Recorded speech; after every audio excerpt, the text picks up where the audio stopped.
अजितदादांच्या अकाली मृत्यूनंतर सुनेत्रा पवारांनी उपमुख्यमंत्री पदाची सूत्र हाती घेतली आहे।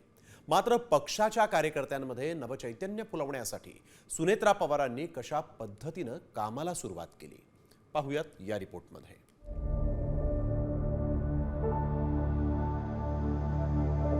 ही दृश्य पहा।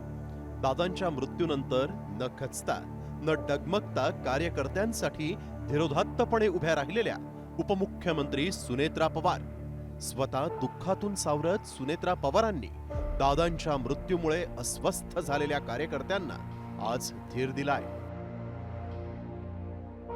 निमित्त होतं जिल्हा परिषद आणि पंचायत समितीच्या नवनियुक्त सदस्यांच्या बैठकीचं। याच बैठकीत सुनेत्रा पवारांनी कार्यकर्त्यांच्या पाठीशी दादांप्रमाणे खंबीरपणे उभं राहणार असल्याचा शब्द दिलाय।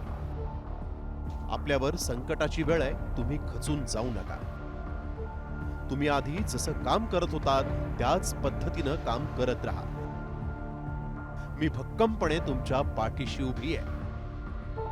निश्चितच हा मेसेज खूप मोठा आहे। सर्वसामान्य लोकांना जे पाठबळ देतो तसं आपण कलेक्टिव्ह इफेक्ट करू आणि मी नेतृत्व म्हणून तुमच्या पाठीमागे जसे दादा भक्कमपणे उभा आहेत तसं मी भक्कमपणे उभं राहून तुम्हाला जे जे बळ द्यायचे गव्हर्नमेंट लेवलला, DPC लेवलला, जिल्हा परिषद लेवलला, ते सर्व स्तरावर मी तुमच्या पाठीमागे भक्कमपणे उभी आहे असं वहिनीने जेव्हा आम्हाला जे सांगितलं तो निश्चित प्रकारे आम्हाला ऊर्जा देणारा आहे असं मी म्हणेल।